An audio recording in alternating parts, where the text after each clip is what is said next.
రానా నాయుడు 2 నుంచి crazy updates ఇచ్చింది Netflix.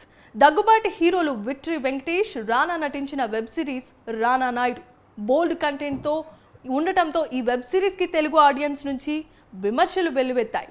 Family hero Venkatesh bold scenes, అసభ్యకరమైన మాటలు మాట్లాడటంతో తెలుగు ప్రేక్షకులు దాన్ని తీసుకోలేకపోయారు. దీంతో ఈ వెబ్ సిరీస్ టాలీవుడ్ ఆడియన్స్ నుంచి నెగిటివ్ టాక్ని అందుకుంది. అయినా కూడా అన్ని భాషల్లో ఈ వెబ్ సిరీస్ హిట్ అయింది. నెట్ఫ్లిక్స్లో రిలీజ్ అయిన ఈ సిరీస్ మిలియన్ వ్యూస్ని తెచ్చుకొని చరిత్రను సృష్టించింది.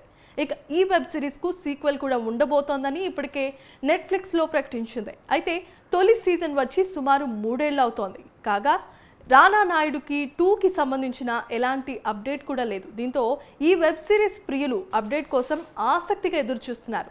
ఈ క్రమంలో తాజాగా దీనిపై నెట్ఫ్లిక్స్ క్రేజీ అప్డేట్ వదిలింది. రానా నాయుడు 2 షూటింగ్ మొదలైందంటూ చిన్న వీడియో రిలీజ్ చేశారు. అందులో వెంకటేష్, రానాల యాక్షన్ సీన్స్ని చూపించారు. దీంతో సీజన్ 2 త్వరలోనే ప్రేక్షకుల ముందుకు రాబోతున్నట్లుగా తెలుస్తోంది.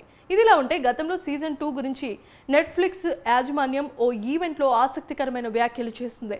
రానా నాయుడు వెబ్ సిరీస్ మన దేశంలోనే కాకుండా ప్రపంచవ్యాప్తంగా ప్రేక్షకుల నుంచి విశేషమైన ఆదరణ లభిస్తోందని, దానిని దృష్టిలో పెట్టుకొని సీజన్ 2 ప్లాన్ చేశానన్నారు.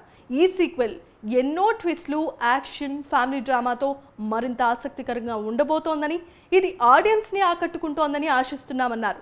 త్వరలోనే ఈ సీజన్ విడుదల చేస్తామని వెల్లడించారు.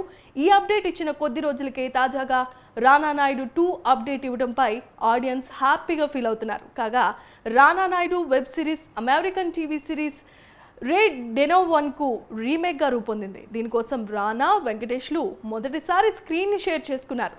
యాక్షన్ క్రైమ్ డ్రామాగా వచ్చిన ఈ సిరీస్లో వీరిద్దరూ తండ్రి కొడుకులుగా కనిపించి ఫ్యాన్స్ని అలరించారు. ఓటీటీలో మంచి విజయాన్ని సాధించిన ఈ వెబ్ సిరీస్లో రానా నటనకు గాను ఇటీవలే ఇండియన్ టెలి అవార్డ్ 2024లో ఉత్తమ నటుడిగా అవార్డు కూడా అందుకున్న విషయం తెలిసిందే. కరుణ్ అంశుమన్, సూపర్ వర్మ ఈ వెబ్ సిరీస్కు దర్శకత్వం వహించారు.